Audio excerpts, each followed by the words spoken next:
ko. So, yun.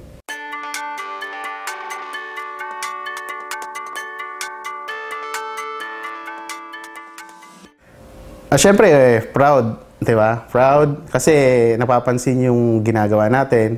Sana maka-inspire din sa iba dahil doon sa litrato ko, makita nila na, uy, kaya ko rin gawin yan.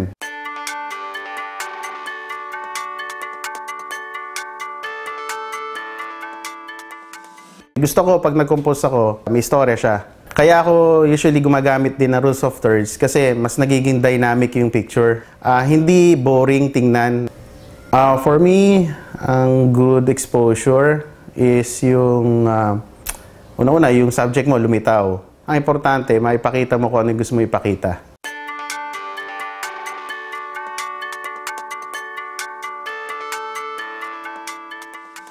Walang sinusunod na workflow kami. Mahirap pag may pattern ka na sinusunod eh. Kasi magiging palaging ganun na lang yung makikita mo sa litrato. So, pag nakikita mo, although ma-identify, uy, kay Pepper yan. Kaya lang parang minsan boring na eh. Pare-pareho lang eh, ganun ng ganun.